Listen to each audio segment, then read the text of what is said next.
Japan has made a historic shift from its post-World War II position. For 80 years, Japan has been dependent for its own protection on the United States, but a major change is now taking place. Japanese Prime Minister Fumio Kishida has said the country will now begin to rearm. A clear focus has also been outlined.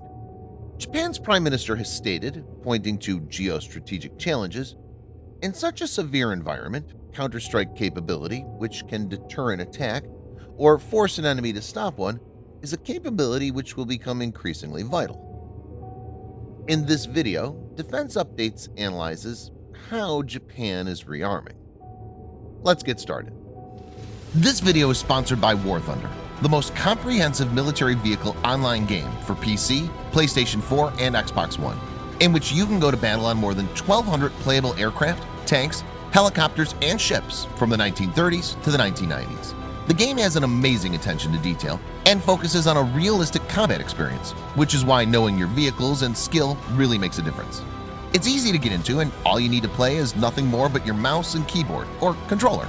Immerse yourself in cross-platform combat with more than 20 million other military vehicle enthusiasts from all over the world. Download and play War Thunder for free using the link in the description below, and also get a free bonus tank, aircraft, or ship, and 3 days of premium account. According to Japan's constitution, adopted after the Second World War, it is a pacifist country. Article 9 of the Japanese Constitution states that the Japanese people forever renounce war and the threat or use of force. Previously, the only scenario in which Japan's self-defense forces could use force involved an armed attack situation, such as an organized and premeditated attack against Japan's terrestrial land, sea, or airspace. Since the late previous Prime Minister Shinzo Abe's time, a process was set in motion that aimed to reverse Japan's uncompromising post-war pacifism through a reinterpretation of the Constitution. The initiative has reached its aim, and the Parliament in December voted to give the armed forces more power. This vote provides the moral basis to allow Japan to operate militarily abroad and underwrites a major campaign of rapid rearmament.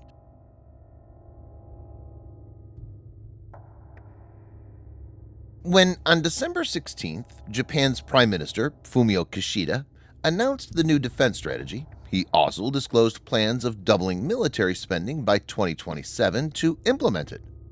The plan to double military spending will add $315 billion to Japan's defense budget over the next 5 years and make Japan's military the world's third largest after the US and China.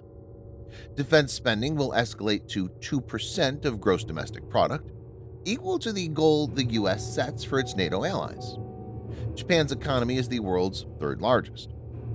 It is the largest defense shakeup in decades, and essentially a wake-up call for its enemies, especially China, which has pushed it to do this. American and Pacific war planners expect China to invade Taiwan on or before 2027, which has been seen as a critical red line for Japan. For Fumio Kishida, a resident of Hiroshima, author of Towards a World Without Nuclear Weapons, and perceived widely as a dove, this shift presents itself as a demand of the times. Japan Deputy Prime Minister Taro Aso has said some time back, if a major problem took place in Taiwan, it would not be too much to say that it could relate to a survival-threatening situation for Japan. We need to think hard that Okinawa could be the next. Jake Sullivan, the U.S. National Security Advisor, said this was a bold and historic step to strengthen and defend the free and open Indo-Pacific. Surely worried, the Chinese Ministry of External Affairs has tweeted, "Our message for Japan, anyone seeking to jeopardize and risk the security and stability in the Asia-Pacific, will be rejected and pushed back by countries across the region. Despite the wars it waged and its brutal crimes against humanity, Japan, instead of drawing serious lessons from its past, has displayed a dangerous tendency of rearming itself."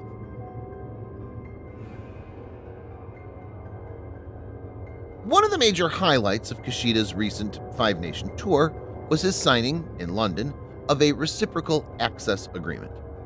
British Prime Minister Rishi Sunak called it historic, as it allows the two countries' armed forces to be deployed on each other's territories. Japan also signed a similar reciprocal access agreement with Australia. U.S. President Joe Biden, after his meeting with Kishida, said, "The United States is fully, thoroughly, completely committed to the alliance and, more importantly, to the defense of Japan," showing Washington's support for the country's rearmament plan. Japan and India, on January 16th, began their first-ever joint fighter jet drill near Tokyo. 4 F-2 and 4 F-18 fighters from Japan's Air Self-Defense Force are expected to join the 11-day combat training through January 26th around Hayakuri Air Base in Ibaraki Prefecture. India is the 5th country with which Japan has hosted such a bilateral exercise, after the United States, Australia, Britain, and Germany. Japan's ground and maritime self-defense forces have already conducted joint drills with their Indian counterparts. Japan and India form part of a 4-way security framework known as the Quad, which also involves the United States and Australia. The grouping is seen as a counterweight to China.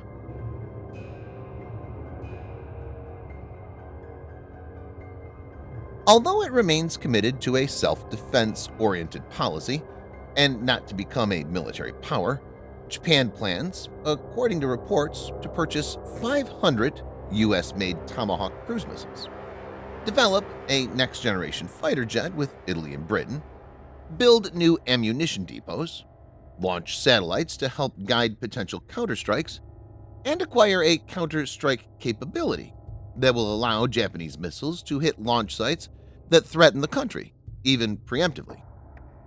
Importantly, Japan has a strong domestic industrial base. For example, American Raytheon Missiles and Defense is developing SM-3 Block 2A, which has demonstrated the ability to intercept an ICBM having been launched from a warship, in collaboration with Japan's Mitsubishi Heavy Industries. The country's enterprises and capital are already looking to dive in as the change in Japan's strategic posture bring in new opportunities. Japanese companies have begun to study the landscape in advanced fighter aircraft, hypersonic missiles and drones, and examining how best to beat the field. If Japan truly commits to this new batch of spending and dedicates its excellent human resources and strong industries to an arms buildup, the change would be fast and robust. Subscribe for more videos like this. Hit the like button if you find the video interesting, and kindly provide your feedback in the comment section. This will help us improve.